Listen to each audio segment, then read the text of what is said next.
उठी और पर्ची छाप के फटाफट फटाफट छाप के निकाल दी। सोना चांदी प्रॉपर्टी जितना ज़्यादा जीडीपी होगा उतना ही पैसा छाप सकते हैं। हम समझेंगे कि हमारा रुपया इतना नीचे क्यों है, मतलब अमेरिका का $1 हमारे 80 रुपये के बराबर क्यों है, ये समझेंगे।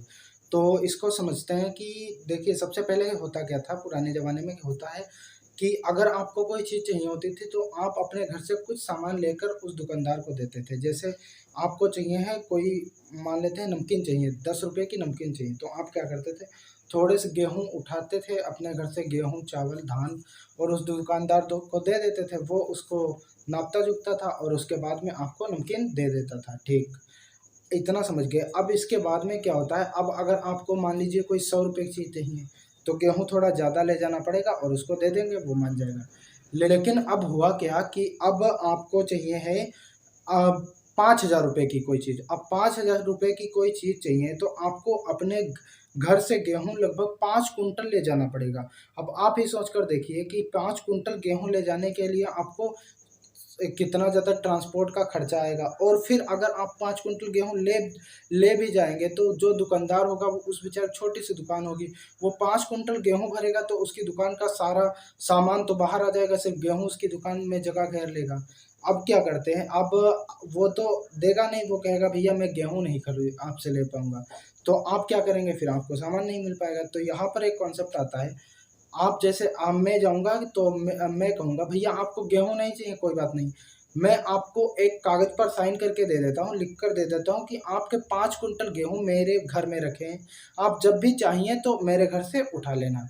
तो वो मान जाएगा, मैं उसको कागज़ पर साइन करके दे दूँगा।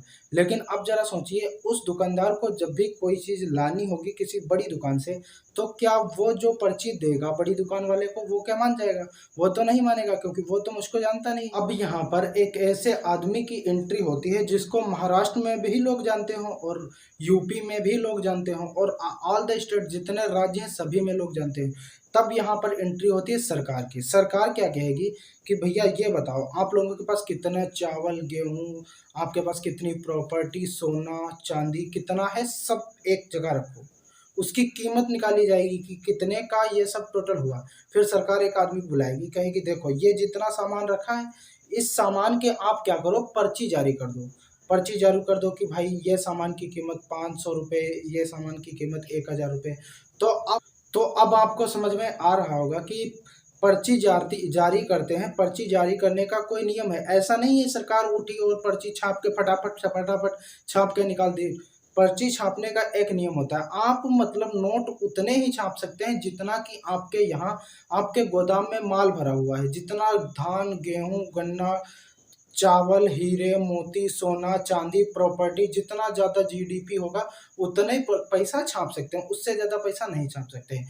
यानी कि अब अगर अमेरिका और भारतीय रुपये की बात करी जाए कि अमेरिका का डॉलर इतना ऊपर क्यों, भारतीय रुपया इतना नीचे क्यों, तो इसको एक लाइन में इस तरीके से समझ सकते हैं कि भारतीय गोदामों में जो माल भरा है उससे 80 गुना ज़्यादा माल अमेरिकन गोदामों में भरा हुआ है। इसलिए अमेरिका का डॉलर हमारे 80 रुपये के बराबर है। क्योंकि आप भी सोच कर देखिए कि यदि भारत में जितना ज़्यादा माल भरा हुआ है गोदामों में, अगर उससे ज़्यादा सरकार पैसा प्रिंट कर देगी, तो आप जैसे मानते हैं किसी के ही पास गेहूँ थे 1 कुंटल गेहूँ की कीमत कितनी हुई, 1,000 रुपये। लेकिन सरकार ने क्या किया, उसको नापा तो 1,000 रुपये, लेकिन पर्ची जारी कर दी 2,000 रुपये की।